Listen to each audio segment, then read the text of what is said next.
우리가 사람으로서 그 기능을 하는데 굉장히 중요한 것 중에 하나가 조절 능력이라는 거야. 동물에게 없는 절제력.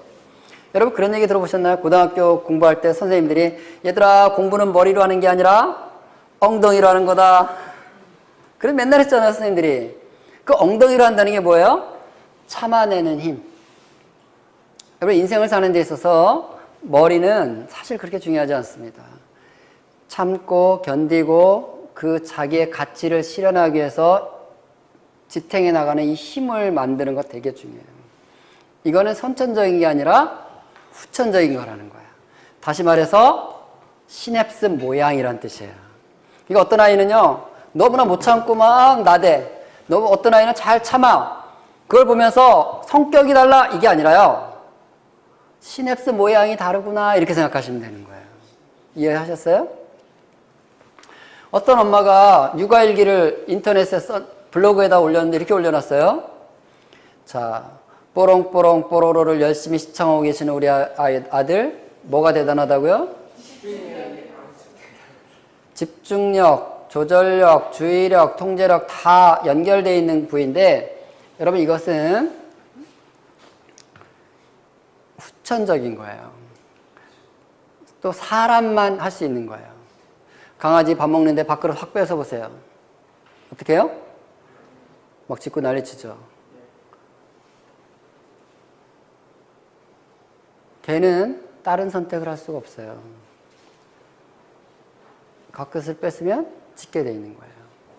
걔는 다른 선택을 통해서 참아내고 절제하는 시냅스를 만들도록 만들어진 뇌가 아니에요. 근데 사람은 참아야 될 때는 꾸준히 참아내고 집중해야 될 때는 꾸준히 집중하고 견뎌내고 이런 거를 매일매일의 삶을 선택을 통해서 시냅스를 만들어야 되는 거예요. 자, 이 아이가 집중력이 있을 때는 언제 집중력이 있냐면 이 시각적 자극은 우리 눈이 이런 시각적 자극은 본능적으로 딸려가게 돼 있는 거예요. 동물의 뇌에서. 그런데 얘가 언제 주의를 기울이냐면 이 자극이 있음에도 불구하고 요걸 갖고 놀고 있으면 얘는 주의력 있고 집중력 있는 아이예요. 이해됐어요? 시각적 자극이 있음에도 불구하고 뇌가 선택을 하는 거예요. 뭐를? 내가 갖고 있는 이거를 가지고 놀이할 수 있는 선택을 하는 거죠. 근데 저 시각은 내 선택이 아니라 내 주의력을 저 자극적인 영상이 내 뇌에서 내 주의력을 다 빼앗아 간 거야. 이걸 주의력 날치기라 그래요. 날치기를 당한 거지. 그러니까 내 안에 조절하고 주의하는 모양이 만들어져 안 만들어져요? 당연히 안 만들어져. 그 선택을 안 하고 있는데. 그게 사실 반대의 경우가 일어나는 거예요. 그래서 TV, 컴퓨터, 스마트폰을 어린 시절에 보는 아이들은요. 조절력이라는 시냅스 모양이 안 만들어집니다.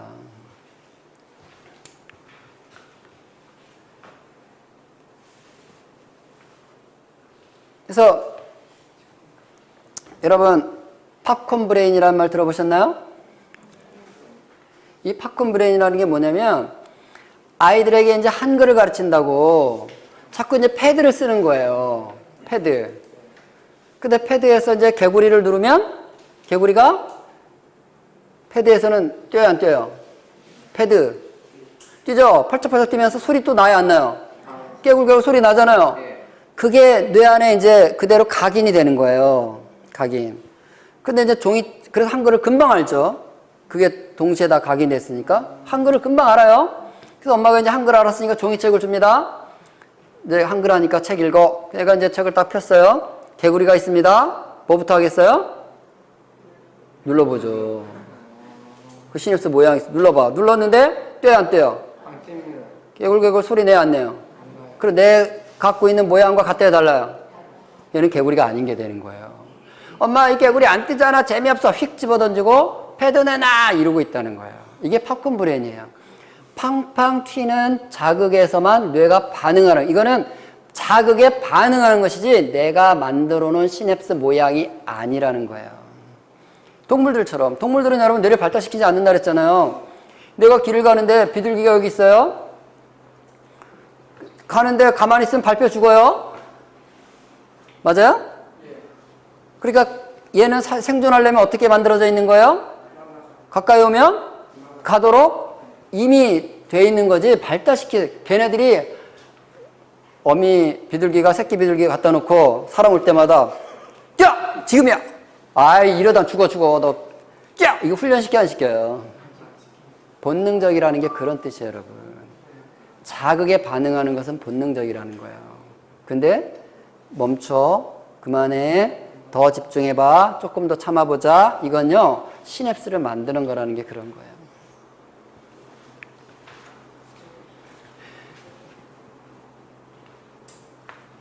그래서 여러분 ADHD라는 것은요, ADHD는 사전적으로 이런 뜻을 갖고 있어요. 같이 읽어볼까요? 보통 사람보다 시작.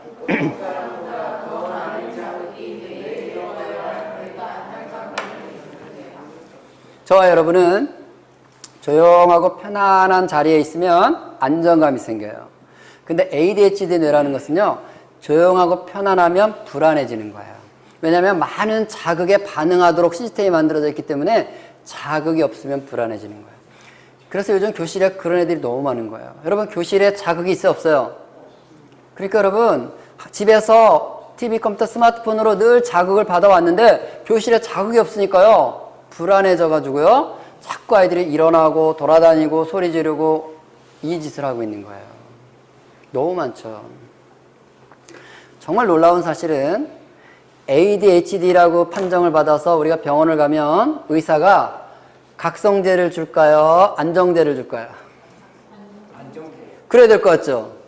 ADHD의 치료제는 각성제입니다. 왜 그렇죠? 각성제를 줘야만 뇌가 많은 자극을 필요로 하기 때문에 각성제가 들어와야 평형을 이루어서 애가 안정이 되는 거예요. 그러니까 ADHD라는 것은 물리적으로 뇌가 계속해서 뭔가 자극을 찾고 있는 상태라는 걸 생각하시면 돼요. 자극을 찾고 있어 자꾸 나대 사람을 괴롭히니까 아예 각성제 주사를 놔서 그걸 평형을 만들어 주는 거예요. 근데 그거를 뭘로 하는 거야? 아이들은 TV, 컴퓨터, 스마트폰으로 그 각성을 받고 있는 거죠. 그게 반복되고 있는 거예요, 여러분. 그래서 절대적으로 이 들고 뛰는 아이들은 안정을 시키려면 여러분 엄마 품에서 많이 시간을 보내야 됩니다. 그래야 그 치유가 일어나는 거예요. 그리고 엄마랑 시간을 보내는 아이들은요, 들고 뛸 수가 없습니다. 나댈 수가 없어요. 그런데 엄마랑 보내는 시간이 아니라 미디어랑 시간을 보내면요, 그 자극에 뇌가 반응하기 때문에 각성될 수밖에 없습니다. 그래서 병원 다닌다고 해결되지 않습니다. 각성제를 주는데 어떻게 해결되겠어요, 여러분? 단지 약물로 균형만 맞추는 건데, 뇌를. 그래서 부모가 시간을 보내줘야 되는 거예요. 처음에는 엄마 많이 힘들겠죠. 그러나 직장 다니시는 분들은 애가 좀 ADHD 증상 나타나면 직장 당장 때려쳐야 됩니다. 굶어 죽더라도 직장을 다니시면 안 돼, 엄마는. 그 아이랑 시간을 보내야 되는 거예요. 시간을 보낸 만큼 언어 치료 다 일어나고요. 제가 진짜 많이 만나는 그 상담 케이스는 언어가 애가 늦는 경우 이제 많이 나오죠, 요즘에. 언어 늦으니까 자꾸 언어 치료 받으러 다니. 그건 여러분 아이들에게 언어를 점점 못하게 하는 방법이에요. 언어 치료를 받으러 다닌다는 얘기는 아이 입장에서 자기는 언어를 잘하는 거 못하는 거예요? 스스로가 못한다고 생각하면요, 심리적으로 더 어려워집니다. 언어는 부모를 통해서 배우는 거예요, 그냥. 그래서 치료하는 일은요, 치료사 찾아다니는 게 아니고 부모가 시간을 보내줘야 되는 거예요. 같이 놀아주고 이야기하고 걔가 뭔가 행동할 때 옆에 따라다니면서 반응해주고, 그 언어치료 다 일어나게 돼 있어요. 그걸로 안 되는 애를 의사나 치료사가 할 수는 없습니다. 의사나 치료사가 도움을 준다는 것은 부모도 할 수 있다는 뜻이에요. 더 잘. 이게 이제 그런 의미인 거예요. 각 도도를 넘긴 아이, 스마트폰을 빼앗자 바로 무릎을 터뜨립니다. 하고 있잖아요. 진수는 스마트폰 없이는 밥을 먹지 못합니다. 스마트폰을 치우면 금세 자리를 떠버립니다. 또래보다 말도 늦어서 치료를 받고 있습니다. 스마트폰에 빠져있는 초등학생. 스마트폰을 감추자 안절부절 못하더니 엄마의 팔을 깨물려고 합니다. 스마트폰에 빠져있는 아이의 뇌 상태를 살펴봤습니다. 뇌와